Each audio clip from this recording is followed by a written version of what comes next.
আলহামদুলিল্লাহি রাব্বিল আলামিন ওয়াসসালাতু ওয়াসসালামু আলা রাসূলিহিল কারীম ওয়া আলা আলিহি ওয়া সাহবিহি ওয়া আহলি বাইতি আজমাইন।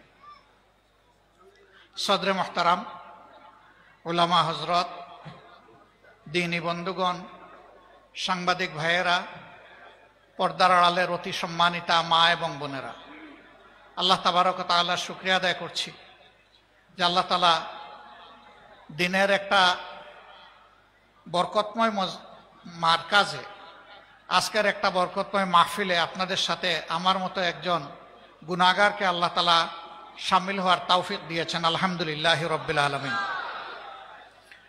আমার সম্মানিত ভাই যে বক্তব্য রেখেছেন, আমার বক্তব্য ওঠাই, এর বাইরে তেমন কিছু নেই। কারণ কোরআনে আল্লাহ তাআলাও এক, নবীও আমাদের এক, পথও আমাদের একটা, এবং সবাইকে গিয়ে আল্লাহর দরবারে দাঁড়াতে হবে। তারপরে একটা ঠিকানা যেটা পাই, ওটাও আমাদের সকলের কমন চাওয়া, আল্লাহর জান্নাত। কাজেই কথার কোনো ভিন্নতা এখানে থাকবে না ইনশাআল্লাহ। এই বাংলাদেশ আমাদের প্রিয় জন্মভূমি, আল্লাহ তাআলার দান। পৃথিবীর কিছু দেশ আল্লাহ তাআলা আমাকে ঘুরানোর তৌফিক দিয়েছেন। এমন বরকতময় দেশ পৃথিবীতে খুব কমই আছে, যে দেশের মাটির উপর সবুজ, মাটির নিচে অফুরন্ত খনিজ সম্পদ এবং অন্যান্য মূল্যবান সম্পদ, পানিতে সম্পদে ভরা, পানির নিচে সম্পদে ভরা। শুধু একটা সম্পদের অভাবে আমাদের দেশ হামাগুড়ি খাচ্ছে। সেই সম্পদটা হলো অতীতে যারা দেশ শাসন করেছেন তাদের চারিত্রিক সম্পদের অভাব। যখনই তারা দেশ সেবার সুযোগ পেয়েছেন, তখন দেশের জনগণের সেবক না হয়ে তারা মালিকে পরিণত হয়েছেন। আলহামদুলিল্লাহ, ইতিহাসের এক যুগ সন্ধিক্ষণে আজকে বাংলাদেশ। আগামীতে নির্বাচন হবে। আমি নির্বাচন নিয়ে বেশি কথা বলব না। আমি আল্লাহ তাআলার কালামের একটা অংশ আপনাদেরকে স্মরণ করিয়ে সালাম দিয়ে বিদায় নিব ইনশাআল্লাহ। আল্লাহ রাব্বুল আলামিন কালামে হাকিম ধীরে ধীরে নাজিল করেছেন তার নবীর উপরে। সর্বশেষ আয়াতটি নাজিল হয়েছে হিজ্জাতুল বিদায় আইয়ামে তাশরিকের সময় মিনার ময়দানে। সেই আয়াতের একটা গুরুত্বপূর্ণ অংশ, সারাটা না। আউযু বিল্লাহি মিনাশ শাইতানির রাজিম।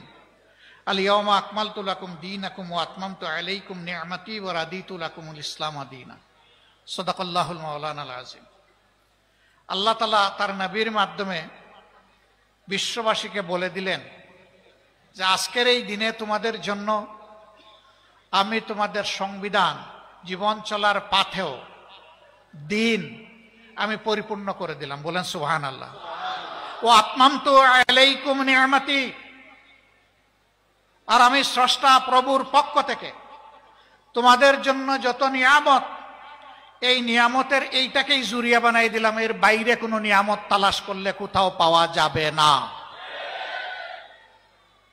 এর বাইরে যা তালাশ করবা সেটা নিয়ামত হবে না, সেইটা হবে লানত। এইটাকে বাদ দিয়ে যদি কিছু তালাশ করো। ওয়া রাদিতু লাকুমুল ইসলাম দীনা। আর তোমরা জেনে রাখো, আমি কিন্তু ইসলামকেই শুধু আমার কাছে মনোনীত দিন হিসাবে, জীবন বিধান হিসাবে আমি কবুল করলাম। বাকি যেগুলো আছে ফামাই ইয়কবালু মিনহা, একটাও কবুল করা হবে না। সব রিজেক্টেড, পচা মাল, সব পচা মাল।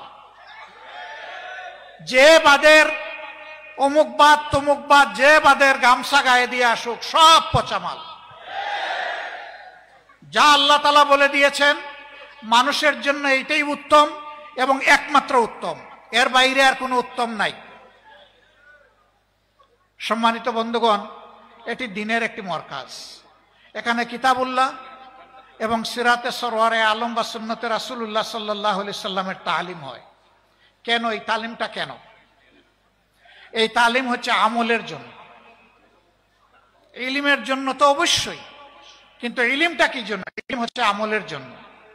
আর আমলের ব্যাপারে শুরু হয়েছে ইকরা বিসমি রাব্বিকাল্লাযী খালাক দিয়ে, শেষ হয়েছে আল ইয়াওমা আকমালতু লাকুম দীনাকুম ওয়া আতমামতু আলাইকুম নি'মাতি ওয়া রাদিতু লাকুমুল ইসলাম দীনা।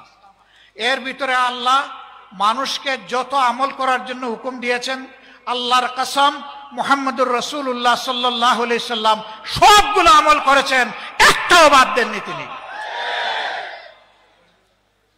এমনকি আল্লাহর আয়াত, ওমা খালাকতুল জিন্না ওয়াল ইনসা ইল্লা লিয়াবুদুন, আর আমি জিন এবং মানুষকে আমার ইবাদত ছাড়া অন্য কোনো প্রয়োজনে পয়দা করিনি।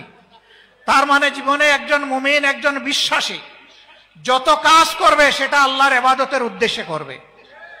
এখন প্রশ্ন জাগে, আমি ভাত খাবো, আমি চাকরি করব, আমি ব্যবসা করব, হাল চাষ করব, আমি যুদ্ধ করব, সেগুলো কি আমার ইবাদত? আল্লাহর কসম সবগুলা ইবাদত। যদি নবী করিম সাল্লাল্লাহু আলাইহি সাল্লামের নকশা কদম হয় সব ইবাদত, যদি আল্লাহর এবং আল্লাহর রাসূলের শাস্তা ছেড়ে দেওয়া হয় সবগুলা জিহালত, একটাও ইবাদত হবে না। এমনকি আপনি আপনার মায়ের দিকে তাকিয়ে একটু মুস্কি হাসি দিবেন উনাকে খুশি করার জন্য, এটাও ইবাদত।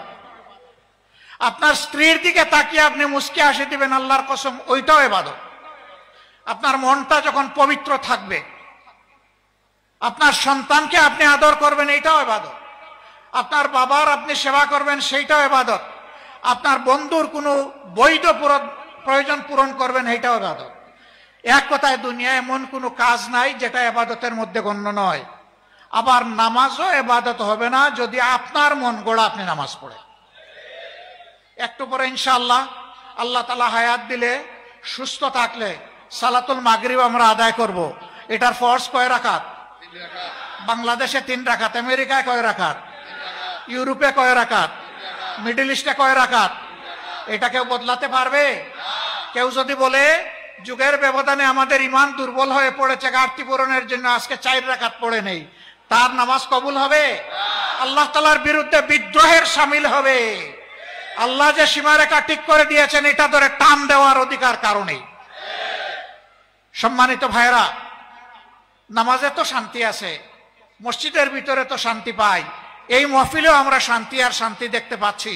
কিন্তু নামাজ মাহফিল সম্পন্ন করে যখন রাস্তায় যাই, কর্মক্ষেত্রে যাই, চাকরিতে যাই, ব্যবসায় যাই, পরিবারে যাই, সমাজে যাই, রাষ্ট্রে যাই, দুনিয়ায় যাই, তখন কি এই শান্তিটা পাই? কেন পাই না?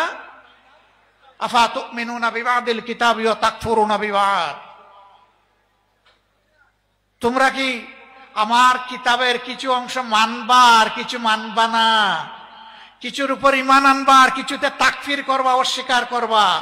ফামা জাযাউ মান ইয়াফআলু যালিকা মিনকুম, তোমাদের মধ্য থেকে যে এরকম আচরণ আমার কিতাবের সাথে করবে, অর্থাৎ কিছু মানবে আর কিছু মানবে না, মতলবী মানা, সুবিধাবাদী মানা, ইল্লা খিজয়ুন ফিল হায়াতিদ দুনিয়া, তার জন্য আমার পক্ষ থেকে উপহার হচ্ছে আমি চরমভাবে দুনিয়ায় তাকে বেইজ্জত করব। এই ফতোয়া কে দিয়েছেন? আল্লাহ। এই ফতোয়া বদলানোর শক্তি কারো আছে? নাই। তাইলে আমরা শান্তি যে পাই না, এই ফতোয়ার মধ্যে এটার জবাব আছে। জীবনের দিনগুলা ফেলে এসেছি, বৎসরগুলা ফেলে এসেছি, আর কয়টা দিন আর শ্বাস পাবো কেউ জানি না। মানব সন্তানের হায়াত 2 সেকেন্ডের মতো। একটা শ্বাস তুলে ওই তুলা শ্বাসটা ফেলতে সে বাধ্য, কিন্তু ফেলে দেওয়া শ্বাস তার আর উঠবে ওঠার কোনো হিসাব নেই। আর ওই যে তুলা শ্বাসটার সময় হচ্ছে মাত্র 2 সেকেন্ড। এইটাই রে ভাই আপনার আমার হায়াত। কোন ভরসায় আগামী দিন ভালো কাজ করবো, আজকে যেমন তেমন হয়ে যাক এই নিয়ত করার কোনো সুযোগ নেই। তাহলে জীবনে এখন যদি চিন্তা করি কি করেছি, আমরা কি সব সময় হকের পক্ষে ছিলাম? আমরা কি কোরআনের পক্ষে ছিলাম? কোরআনের আইন কায়েমের আওয়াজ যখন এসেছে আমরা কি লাব্বাইক বলে সাড়া দিয়েছি? আমরা অনেকে লজ্জিত হয়ে বলবো না, দিতে তো পারি নাই, তো এখন আমার কি হবে? এখন কি তাহলে আমার ঠিকানা জাহান্নাম হবে? আমাদের আল্লাহ, আমাদের খালিক, আমাদের মালিক, তিনি বড় রাউফুর রাহিম, তিনি বড় প্রেমময়, তিনি বড় দয়ালু। তিনি বলেছেন তোমরা গুনাহ করো, আমার কাছে তওবা করো, আমি তোমাদের গুনাহ মুছে দেব। আসেন আমরা মন ভরে তওবা করি। ফেলে আসা দিনগুলোতে আল্লাহর সাথে যত নাফরমানি করেছি, আল্লাহর কালামের সাথে যত নাফরমানি করেছি, রাসূল মকবুল সাল্লাল্লাহু আলাইহি ওয়াসাল্লাম এবং সাহাবায়ে কেরাম রিদওয়ানুল্লাহি তাআলা আলাইহিম আজমাইনের রেখে যাওয়া আমানতের সাথে আমরা যত উল্টাপাল্টা কাজ করেছি, সবগুলোর জন্য আমরা একসাথে আল্লাহর দরবারে হৃদয় বিগলিত চিত্তে আমরা তওবা করি, আল্লাহ তাআলা হুয়া তাওয়াবুর রাহিম, হুয়া গফুরুর রাহিম, তিনি তওবাও কবুল করেন, মেহেরবানি করেন। সেই আল্লাহ, নবী বলছেন, মানুষ যদি ভুল করে আল্লাহর কাছে তওবা না করত, আল্লাহ আরেকটা জাত পয়দা করতেন যারা ভুলও করতো, তওবাও করতো। সুবহানাল্লাহ। এত ভালোবাসেন আল্লাহ তওবাকে। অতীত জীবনে হে রাব্বুল আলামিন, আমরা অনেক ভুল করে ফেলেছি, আমাদের উপর অর্পিত দায়িত্ব আমরা পালন করি নাই, কিছু বুঝেও পালন করি নাই, কিছু না বুঝেও পালন করি নাই। আজ তোমার দরবারে আমরা বিনা শর্তে সারেন্ডার করলাম। হে আল্লাহ, তুমি আমাদেরকে ক্ষমা করে দাও। আস্তাগফিরুল্লাহ আল্লাযী লা ইলাহা ইল্লা হুয়াল হাইয়ুল কাইয়্যুম ওয়া আতুবু ইলাইহি ওয়া লা হাওলা ওয়া লা কুওয়াতা ইল্লা বিল্লাহিল আলিয়্যিল আযীম। আমরা শপথ নিব, হে আল্লাহ, আজকে থেকে নতুন জীবন দাও আমাদের। এই নতুন জীবনের মাধ্যমে আগামীতে তোমাকে আমরা কথা দিচ্ছি, ওয়াদা করছি, অঙ্গীকার করছি, আল্লাহ তোমার সাথে আর নাফরমানি জেনে শুনে করব না। তুমি আমাদের এই তওবাকে কবুল করো, ওয়াদাকে কবুল করো। আগামীতে যে নির্বাচন আসবে, এখানে হক বাতিলের মাঝে ফয়সালা হবে। আপনারা কার পক্ষে থাকবেন? কেউ যদি লাল চোখ দেখায়, কার পক্ষে থাকবেন? লাল চোখকে পরোয়া করবেন? পরোয়া কাকে করবেন? পরওয়ারদিগার আল্লাহ তাআলাকে পরোয়া করব, আর কাউকে আমরা পরোয়া করি না। সম্মানিত ভাইরা, এটা বুট নয়, এটা এক একটা বেটো পাওয়ার, বেটো পাওয়ার। ভুল করলে আল্লাহর দরবারে জবাব দিতে হবে। বিবেকের আলোকে ভোটটা দিবেন, হকের পক্ষে থাকবেন, দুর্নীতির বিরুদ্ধে অবস্থান নেবেন, দিনের পক্ষে অবস্থান নেবেন, আল্লাহর কালামের জন্য যারা সংগঠিত হবে তাদের পক্ষে অবস্থান নেবেন, তাদের জন্য দোয়া করবেন, তাদের পাশে থাকবেন। আমরা একসাথে লড়াই করব ইনশাআল্লাহ, আল্লাহর রাজ কায়েম করার জন্য, দুর্নীতিমুক্ত বাংলাদেশ গড়ার জন্য। আমরা কারো সাথে আপোষ করব না। ওই বাংলাদেশ না গড়া পর্যন্ত আমরা থামবো না ইনশাআল্লাহ। আমাদের জন্য শুধু দোয়া করবেন, শয়তান যেন আমাদের মধ্যে কোনো বিভ্রান্তি সৃষ্টি করতে না পারে, শয়তান যেন লজ্জিত হয়ে পরাজিত হয়ে পালিয়ে যায়, মুমিনদের জন্য বিজয় হয়। আল্লাহর কসম, আমরা কোনো দলের বিজয় চাই না, আমরা আল্লাহ তাআলার দ্বীনের বিজয় চাই, আমরা জনগণের বিজয় চাই। এই মুসলিম জনগণ আর জালিমের হাতে নিষ্পেষিত হোক। হে আল্লাহ, তুমি এই বিপদ থেকে এই জাতিকে তুমি রক্ষা করো এবং জুলুমের বিরুদ্ধে দাঁড়ানোর তৌফিক তুমি দান করো। আল্লাহ তাআলার দরবারে সেই মুনাজাত করে, নামাজের সময় আসন্ন, আমাকে এখানে দাওয়াত করার জন্য আমি মহান রবের দরবারে শুকরিয়া আদায় করছি। এবং এখানে বড় হুজুর, ওনাকেও আমি আমার অন্তরের অন্তঃস্থল থেকে শুকরিয়া আদায় করছি। উনি যে মায়াবী দাওয়াত আমাকে দিয়েছিলেন, আজকেই জালকাঠিতে আমার এইরকম আরেকটা দাওয়াত ছিল, কিন্তু আমি কোনো অবস্থাতে ওনার এই দাওয়াতকে অগ্রাহ্য করার কোনো দুঃসাহস আমি দেখাতে পারিনি। আমি মহান আল্লাহর উপর ভরসা করে চেষ্টা করেছি এখানে এসে হাজির হওয়ার। নিশ্চয়ই আপনাদের কোনো হক আমি আদায় করতে পারিনি, আমাকে ক্ষমা করবেন। আমার জন্য একটা দোয়া করবেন, একটা দোয়া চাইবো আপনাদের কাছে। আমি আল্লাহর জন্য, আল্লাহর দ্বীনের জন্য রক্তমাখা চাদর নিয়ে শহীদ হয়ে আল্লাহর দরবারে হাজির রাখতে চাই। জীবন তো একটা, জীবন তো দুইটা পাবো না, আর এই মৌত হচ্ছে সবচেয়ে লোভনীয় মৌত।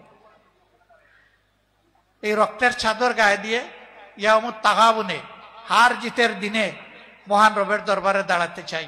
একটুখানি দোয়া করবেন আপনারা ইনশাআল্লাহ। এটা বড় দুর্বল হয়ে গেল। জাযাকুমুল্লাহু খায়রান, বারাকাল্লাহু ফি হায়াতিকুম। আসসালামু আলাইকুম ওয়া রাহমাতুল্লাহি ওয়া বারাকাতুহু।